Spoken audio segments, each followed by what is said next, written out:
Hey everybody, this is your girl Cody coming at you at Faith Life Journey with another food for thought for the day. I'm coming from Philippians 4:8. It says, "Finally, brethren, whatsoever things are true, whatsoever things are honest, whatsoever things are just, whatsoever things are pure, whatsoever things are lovely, whatsoever things are of good report, if there be any virtue and if there be any praise, think on these things."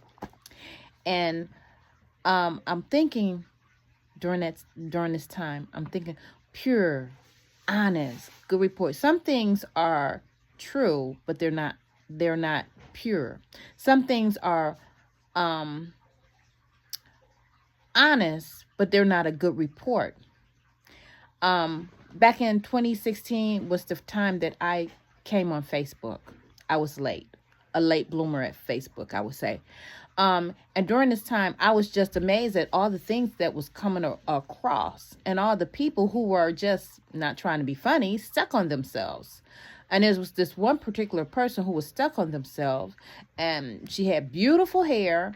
She had, her makeup was on point. She decided to show that, oh, look at me, look at my bikini. And I'm like looking at this person like, okay, what are you trying to do? What are you doing?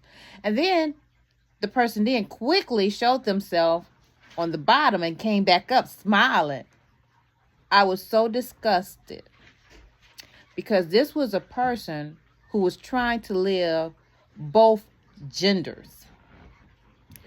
And it was it was very, very disgusting. God made you one way. He made male or he made female. He did not make you mix.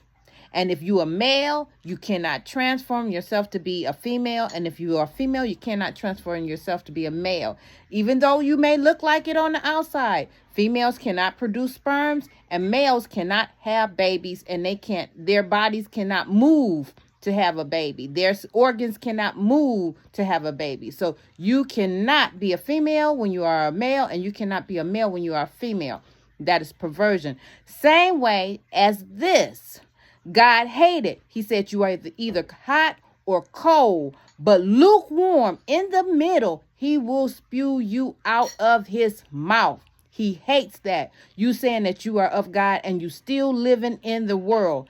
You need to get yourself right with God and ask God to forgive you and come from amongst them and be separate, because the Lord said to be a friend of the world is to be an enemy with God. So remember, it's his will, his way, our faith and obedience unto Christ. Faith Life Journey. You be blessed.